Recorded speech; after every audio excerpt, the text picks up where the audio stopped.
上個禮拜我有個客戶咧都嚟呢度買咗套樓，我諗佢咧有60%機率咧係因為呢個湖景而買單嘅。那他首付是多少錢呢？現在這邊的話是可以做低首付的，首付給3萬塊錢就可以了。3萬塊錢就可以買到了。對。哦，那什麼時候交樓啊？8棟的話是現樓，21棟的話也馬上交樓了，8月底就可以交樓。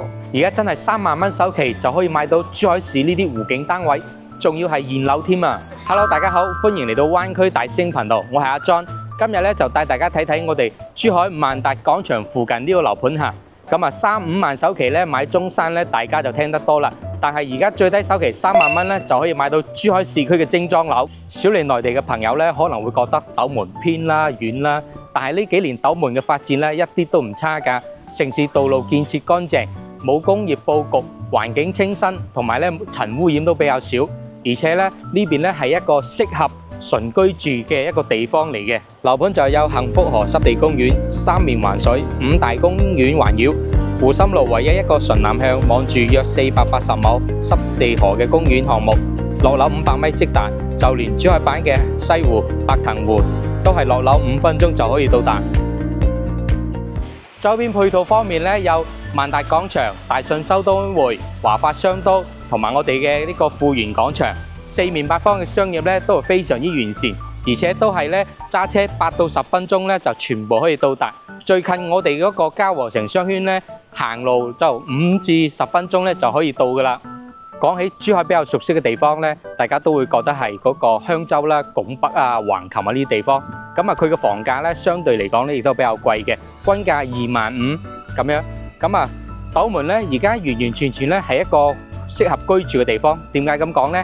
因為我哋而家呢個樓盤咧所在位置咧就係我哋呢個湖心新城嘅位。湖心新城咧係由15年咧政府提出規劃，明確以湖心新城為中心一齊去發展嘅。咁啊，經過9年時間嘅發展，而家成個湖心新城咧都面貌一新噶啦。珠海唯一一個萬達廣場咧都係坐落喺我哋樓盤嘅附近，亦即係湖心新城呢個位嚟嘅。所以話咧，大家經過湖心新城呢邊咧嚟呢邊咧都可以去萬達廣場呢邊行下睇下嘅，同埋斗門呢邊咧都係好多美食嘅。咁啊，大家中意食海鮮咧，就白藤頭都喺呢附近。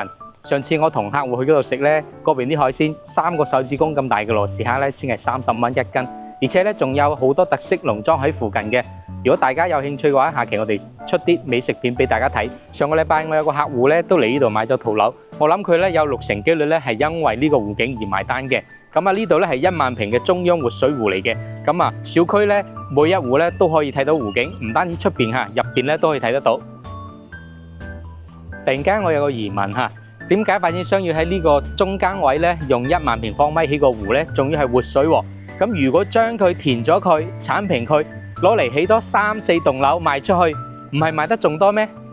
呢個開發商咧真係唔話得啊！入到小區你會見到各個位置綠化都做得非常到位，你睇到嘅、你睇唔到嘅位置全部都做晒綠化。呢個係110平嘅示範單位嚇，戶戶望到湖景咧真係唔係講笑㗎。呢個係雙陽台設計嗱，我哋呢邊咧係望到其中一個湖景，餐廳呢邊咧亦都係望到湖景嘅。大家睇睇呢個咧就係中央湖，呢個湖咧仲會更加大嘅。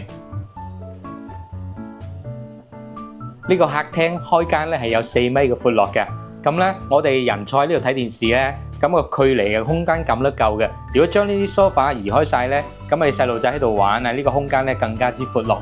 我哋而家嚟睇下珠海市3萬蚊首期嘅樓到底係點樣嘅先。我哋先度下佢間床嘅闊度先嚇。嗱，呢個床咧，佢呢個闊度咧就去到有1.35米㗎。咁佢而家1.35米嘅床咧都可以做到3面落地嘅。咁咧有咩方法咧可以令到佢呢間房咧更加大咧？就係將呢張床咧拍埋呢個飄窗位呢度，咁樣咧就成個空間感咧就非常之闊落啦。咁呢間咧就書房嚟嘅，佢咧就做咗個90度呢個轉角位，景觀咧都好開揚嘅。我哋而家就嚟睇埋呢個主人房先。咁主人套間呢度咧都可以望到湖景嘅。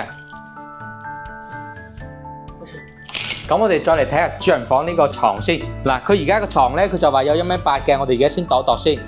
咁其實而家呢個床咧，佢係1.5米嚟嘅。因為發展商咧，佢為咗營造個空間感咧，就整咗1.5米。咁我哋再嚟睇翻佢呢個牀頭呢個背景靠枕先。嗱，呢個靠枕咧，佢呢個闊度咧就應該有3米噶啦。我而家度度俾大家睇先。嗱，我而家咧仲未度盡嘅，而家都已經去到2.5米嘅闊度啦。所以話咧，如果我哋呢間房咧，你換成嗰個2米乘2米嘅大材咧，係完全冇問題嘅。再加埋整埋個空間嗰個衣帽間都得。我哋呢個主人房嘅景觀咧係望到湖景嘅，大家睇睇嗱，呢個咧就係我哋嘅湖景啦。嗱，咁樓就睇完啦，同大家總結下先。咁佢呢度咧就首期3萬蚊咧就可以買到呢啲咁嘅4房單位啦。而且咧佢係雙露台，望到湖嘅。咁咧呢邊咧就精裝現樓咧就係全部都係即買即收樓噶啦。如果想了解更多樓盤細節咧，記得關注我呢個頻道啦。我係咧灣區大師兄阿 John，我哋下期再見。